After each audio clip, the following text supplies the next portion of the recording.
This is Motovore, I'm Tushar, and I think Bajaj is trying to get me to rent in Pune again because we're back at Chakan at their test track, and today we are riding that, the Duke 390.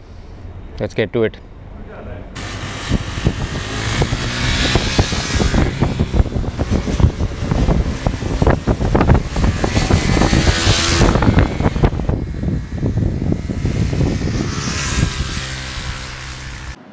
Right, so we've had a few hot laps at the Bajaj Chakan test track aboard the 2017 KTM 390 Duke, and the TLDR for you guys who are a little bit impatient is that this is a big improvement over the older model, and if you haven't bought one already, you should go and buy it.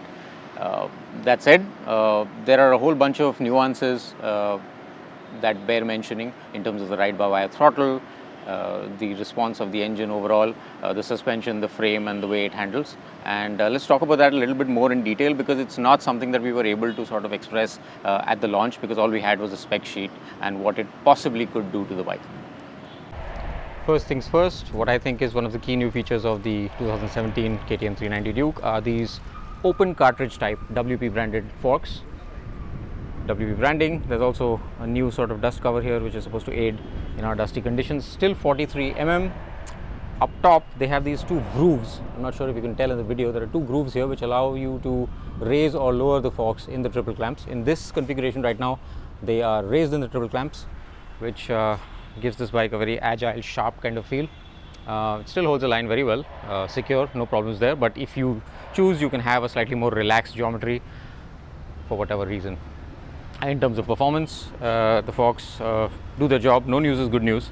I can't tell one way or another whether they're better or worse. I suspect they're quite a bit better than the outgoing model. Certainly better than more expensive bikes that I've been riding. And I think they also have some contribution to the braking performance of this bike, which is also excellent, and we'll get to that in a bit. Also updated this rear shock. Now it comes with this dust cover, which should eliminate the caking of mud that you often see at the bottom of the monoshock on KTMs. It looks a little bit different. Still got that multi-step preload adjuster there. It is also WP branded. The preload in this one and most of the bikes that we've seen seems to be set a little bit soft, but we had no problem with this. Again, no news is good news. At best, if I were to nitpick, I'd say that around the banked oval, you can get this to squat a little bit if you're pushing hard, but otherwise, really good shock, no problems at all. Swing a leg over and get on the move, and the biggest change you will notice is in the braking department. The front brake is now up 20 mm from 300 to 320 millimeters. It's still a bi-brake caliber, still radially mounted, but this time it comes with sintered pads, and the bite is exceptional. The previous 390, I owned one. The bite of the front brake was left a lot to be desired. I mean, they were serviceable, they were performant, they did stop the bike, but for aggressive riders they were definitely lacking, and that's something you've probably heard from your fast friends. I did not have a complaint back then, but compared to these, yeah, the old ones were not up to the mark. This one gives you the confidence of immediate bite, and they're progressive enough that you can sort of trail them into the corner, combined with the front suspension, which is really quite sorted. You're able to keep the bike stable and planted and not upset it, which is what you need to be smooth, and smooth is fast. Also significant for our real world riders, because we know that a lot of people seem to tour on these bikes. These pegs are actually higher and a little bit more rear set than the outgoing model. Now what that should tell you is that this bike will actually be more uncomfortable to ride over long distances, but that's actually not the case.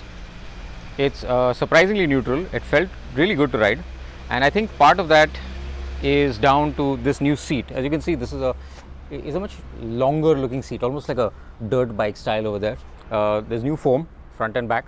I'm not sure if it's softer. Yeah, I think it's a little bit softer, but it's more generous fore to aft, so you actually have a lot of space to move your bum around, unless your bum is actually that size. But if it isn't, like mine isn't, you have a lot of space to move around, and combined with this cowl, which also the previous 390 had this kind of aggressive sort of angle here, which meant that your knee could only be in one of a very few places. But in this case, you're free to move your knees around and generally adjust yourself as you feel comfortable.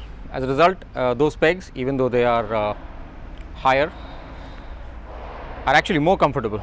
I think this is probably a better all-round motorcycle in terms of ergonomics than the outgoing model. Of course, it's impossible to ignore there is now a side-mounted exhaust thanks to Euro 4 and Bharat Stage 4 regulations.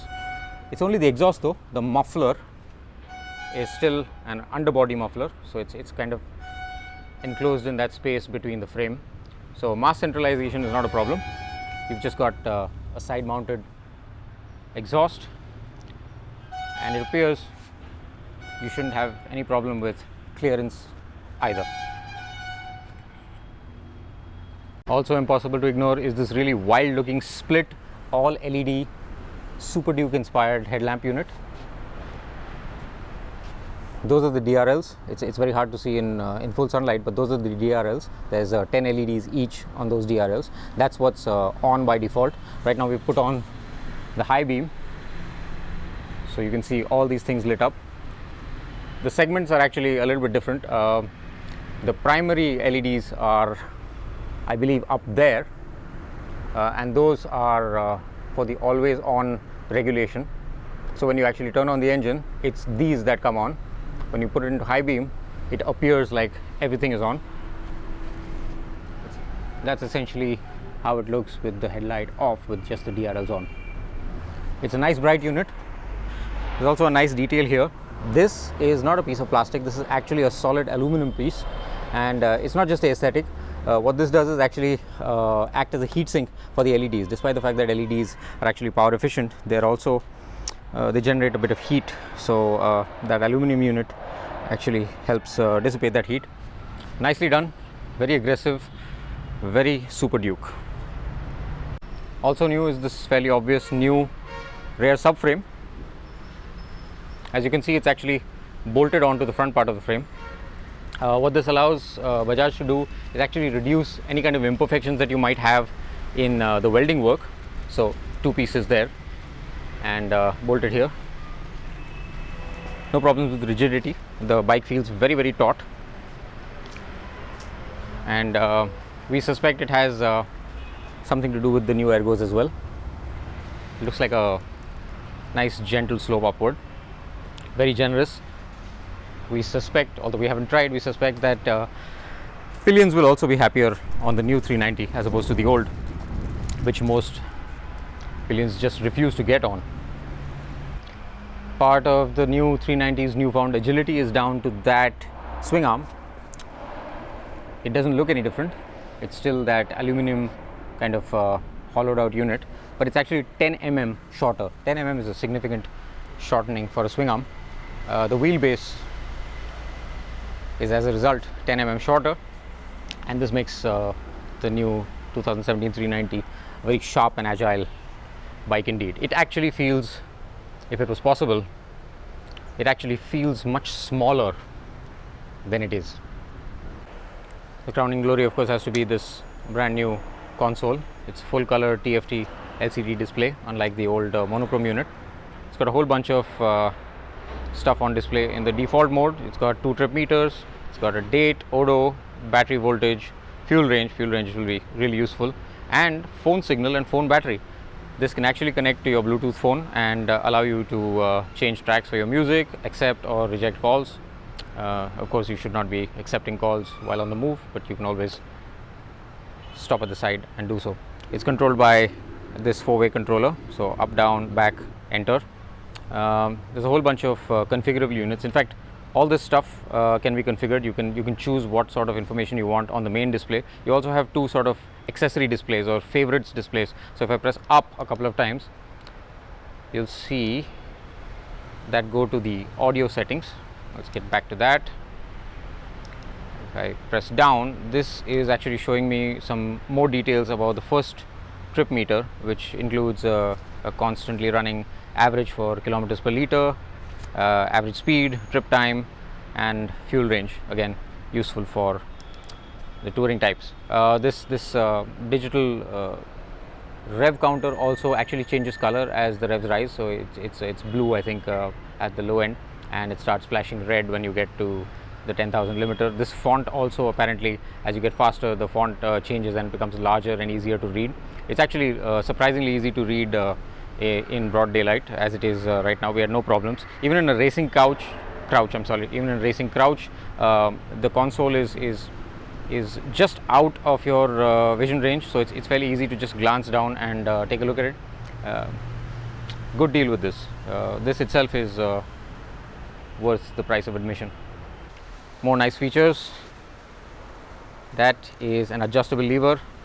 That is also an adjustable lever. This is standard for all global models, exclusive for India because, you know, make in India. That, the orange barkbuster, replaces the outgoing model's white barkbuster. That is exclusive to India. The export models don't get that. So what's it like to ride? Well, lots of power, lots of torque everywhere. The 2017 390 actually makes 2 Newton meters more torque than the outgoing model. It's 37 Newton meters instead of 35 now. Even the new RC actually makes 36. So this is the highest of the bunch. Combined with the ride-by-wire throttle, you never feel lacking for power anywhere. You just twist and go. It's very smooth, sorted. The ride-by-wire and the computer that's handling all the fueling really does its job very well, and it's very it takes care of your ham-fistedness, my ham-fistedness anyway, and I was able to take relatively fast laps and have people lap me only once or twice. In terms of the suspension, the open cartridge forks, I'll leave that to your homework. I don't know what open cartridge forks actually do or how they exactly work, but I can tell you that they're a little bit more sorted than the outgoing model. Do they give this bike a big bike feel? I would disagree, because the whole bike, the whole package is much smaller. There's 10 mm shorter wheelbase. There seems to be more weight up front on the forks, so it makes it feel a little bit more flickable, little agile, more aggressive. So big bike feel, I don't know. It's a small bike, it's a smaller bike. Despite the fact that it's 5 kilos heavier, you don't feel it. It will just, you can slam it left and right all day, and this will keep up with you and more. In terms of ergonomics, new frame, you can see that there. That seat is actually, I think, about 15 mm higher, so not good for short people. This is going to be a problem for you. However, it is a wider, longer seat. There's a lot of leeway for you. You can actually move about, shift your butt fore and aft, and sort of get a comfortable seating position. This part here, the cowls, much smoother, not an aggressive sort of angle there, so you can move your knees wherever you need to. Those pegs, they're higher and rear set, but combined with this seat, you can usually find a nice place to be. Headlamps, really good. Console, brilliant. What else? Brakes, aggressive. 320 mm. They bite aggressively. They bite and let you control the bike no matter what speed. We've seen, I saw about 158 today. I understand this bike can do north of 170 in the hands of a decent rider, but I saw 158. Late braking, not a problem. Progressive braking, not a problem. Really nice, confidence-inspiring brakes. This is a hugely improved motorcycle over the outgoing KTM 390. So that's the 2017 KTM 390 Duke. More stuff, more performance, 2,25,000. If you think that's a bad price, बच्चे की जान लेगा क्या?